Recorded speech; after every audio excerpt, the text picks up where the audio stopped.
स्वागत है दोस्तों। आईपीएल 2026 का बिगुल बज चुका है और सीजन के तीसरे ही मैच में हमें देखने को मिला एक महामुकाबला। बिल्कुल। और क्या मैच था वो।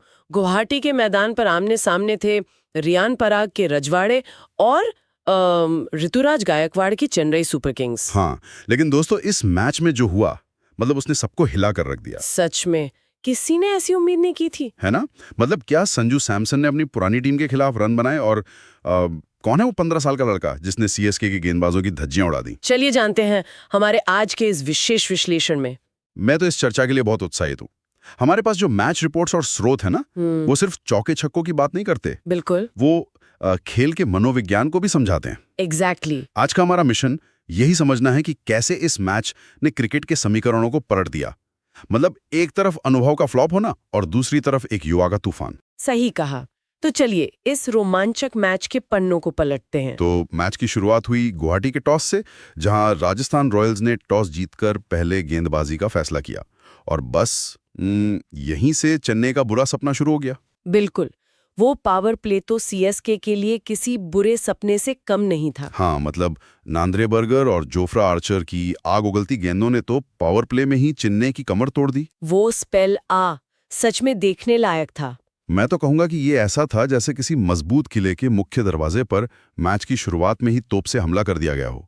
लेकिन मैं सोच रहा था, इन तेज गेंदबाजों ने बल्लेबाजों को संभलने का मौका क्यों नहीं दिया?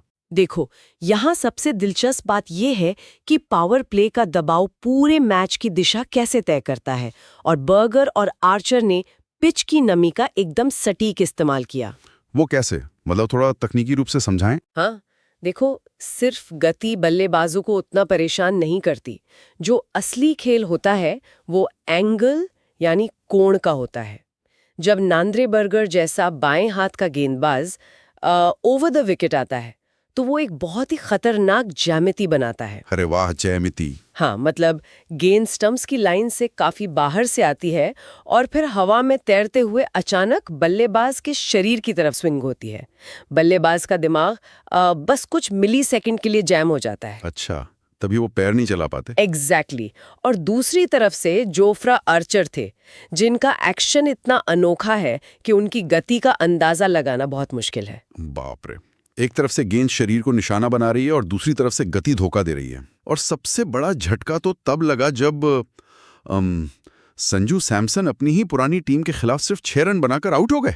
हाँ, वो पल तो सच में हैरान करने वाला था। पूरा स्टेडियम एकदम सन्नाटे में चला गया। मतलब मैं हैरान हूं, क्या अपनी पुरानी फ्रेंचाइजी के खिलाफ खेलने का कोई अदृश्य मनोवैज्ञानिक दबाव होता है जो सैमसन जैसे अनुभवी खिलाड़ी को सिर्फ 6 रन पर समेट दे? अगर हम इसे बड़े चित्र से जोड़कर देखें तो ये मनोविज्ञान का ही खेल है।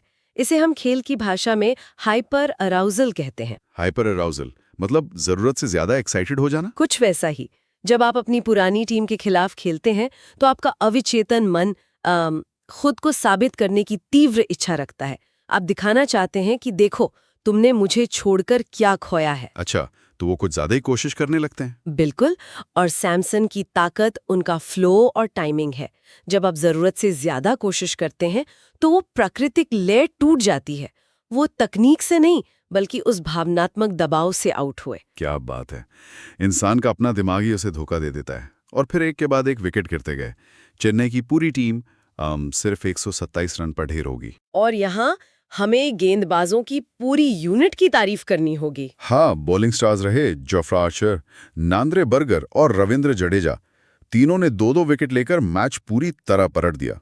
स्रोतों में यह भी लिखा है कि संजू सैमसन बनाम रविंद्र जडेजा के इस जंग में जडेजा की टीम भारी पड़ी। देखो, इसे क्रिकेट में शिकारी और गिद्ध का प्रभाव कहा जाता है। शिकारी और गिद्ध मतलब तेज गेंदबाज शिकारी हैं। एकदम सही।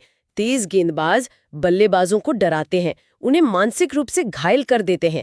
और जब घबराया हुआ बल्लेबाज स्पिनर के खिलाफ दबाव कम करने के लिए बड़ा शॉट खेलने की सोचता है, तब जडेजा जैसे सटीक गेंदबाज विकेट ले उड़ते हैं। अरे हाँ, बल्लेबाज सोचता है कि चलो पेसर्स तो गए, अब स्पिनर को मारता हूं, और वहीं गलती कर बैठता है। बिल्कुल। जडेजा ने उसी खौफ का फायदा उठाया और विकेट निकाल लिए। तो अब बारी थी राजस्थान की बल्लेबाजी की।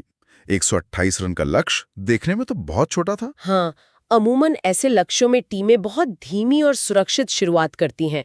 वही तो। लेकिन जो हुआ वो तो इतिहास बन गया। मैदान में आए 15 साल के वैभव सूर्यवंशी और उन्होंने आते ही तूफान ला दिया। सच में वो पारी तो जैसे अकल्पनीय थी। सिर्फ 15 गेंदों में अर्धशतक। जी हां दोस्तों, वैभव सूर्यवंशी ने 17 गेंदों में 52 रन ठोक दिए, 4 चौके और 5 छक्के। और सीएसके के गेंदबाज बस देखते रह गए। यहाँ कहानी सच में बहुत दिलचस्प हो जाती है। ये तो किसी वीडियो गेम जैसा था जहां इस युवा ने जैसे कोई चीट कोड लगा लिया हो। ये एक बहुत ही सटीक तुलना है ना? मतलब क्या ये 15 साल के लड़के का बिना किसी डर के खेलना क्रिकेट की नई अल्ट्रा एग्रेसिव पीढ़ी का प्रमाण है? ये एक महत्वपूर्ण सवाल खड़ा करता है। एक अनुभवी बल्लेबाज जब आता है तो उसके दिमाग में बहुत सी चीजें चल रही होती हैं कि ये गेंदबाज कैसा है, पिछली बार कैसे आउट किया था। इसे ओवरथिंकिंग कहते हैं। हाँ, वो पुराना बैगेज लेकर चलते हैं। बैगेज नहीं है, उनका दिमाग एकदम खाली और शांत है। वो गेंदबाज का नाम नहीं देखते, बस गेंद देखते और मारते हैं। गेंद को देखो और मारो, क्या बात है। उनकी निडरता ने सीएसके के अनुभव को पूरी तरह से मात दे दी। एकदम सही। उन्होंने अनुभव को उस दिन मैदान पर अप्रासंगिक कर दिया। लेकिन दूसरी तरफ यशस्वी जायसवाल ने शानदार साथ दिया। वो 38 रन बनाकर नाबाद रहे। और जायसवाल की वो पारी तकनीकी रूप से बहुत परिपक्व थी। हाँ, फिर कप्तान रियान पराग के साथ मिलकर उन्होंने मैच को सिर्फ 12.1 ओवर में ही खत्म कर दिया। तो मैं आपसे पूछना चाहता हूं, जब एक छोर पर इतनी आक्रामकता हो तो यशस्वी जायसवाल जैसे खिलाड़ी का शांत रहकर एंकर रोल निभाना कितना महत्वपूर्ण था? ये साझेदारी के महत्व को दर्शाता है। ये एक यिन और यांग के संतुलन की तरह है। मतलब एक तरफ आक्रामकता और दूसरी तरफ शांति। तब तो वो 128 का लक्ष्य भी पहाड़ जैसा लगने लगता ड्रेसिंग रूम में। पैनिक मच जाता। एग्जैक्टली। जायसवाल ने एक दीवार की तरह खड़े होकर वैभव को संदेश दिया कि तुम अपना खेल खेलो, मैं यहां संभाल लूंगा। और 12.1 ओवर में मैच खत्म करना सिर्फ एक जीत नहीं है। हाँ, इस विशाल जीत के साथ राजस्थान रॉयल्स पॉइंट्स टेबल में नंबर 1 टीम बन गई है। और ये 12 ओवर में जीतना एक बहुत बड़ा स्टेटमेंट है। नेट रन रेट के लिहाज से ये टूर्नामेंट में आगे बहुत काम आता है। क्या बात है। तो इस चर्चा ने साफ दिखा दिया कि क्रिकेट में अनुभव और युवा ऊर्जा का कॉम्बिनेशन कैसे काम करता है। एक ओर 127 रन पर ऑल आउट होने वाली टीम का पतन, तो दूसरी ओर एक 15 वर्षीय लड़के द्वारा रचा गया इतिहास। ये हम सबके लिए एक सबक है। उम्र और जो हमारे पूर्वानुमान होते हैं ना, वो हमेशा सच नहीं होते। प्रतिभा किसी भी उम्र में दिग्गजों को चौंका सकती है। बिल्कुल सही कहा। लेकिन चलते चलते मैं एक सवाल छोड़ना चाहूंगा। महज 15 साल की उम्र में इतनी बड़ी प्रसिद्धि और आईपीएल इतिहास की तीसरी सबसे तेज 50 का रिकॉर्ड मिलना किसी भी खिलाड़ी के लिए एक सपना है। हाँ, हर कोई यही सपना देखता है। लेकिन क्या इतनी कम उम्र में मिली ये अचानक की शोहरत लंबे करियर के लिए एक वरदान साबित होती है, या फिर भविष्य के लिए उम्मीदों का एक ऐसा भारी दबाव बन जाती है जिसे संभालना सबसे मुश्किल काम है? सच में ये सोचने के लिए एक बहुत ही शानदार विषय है। दबाव को संभालना आसान नहीं होता। जी हाँ। तो दोस्तों, इस विचारोत्तेजक सवाल के साथ हम आज की इस रोमांचक चर्चा को यहीं विराम देते हैं। जुड़े रहें हमारे साथ ऐसे ही दमदार डीप डाइव्स के लिए। जय हिंद।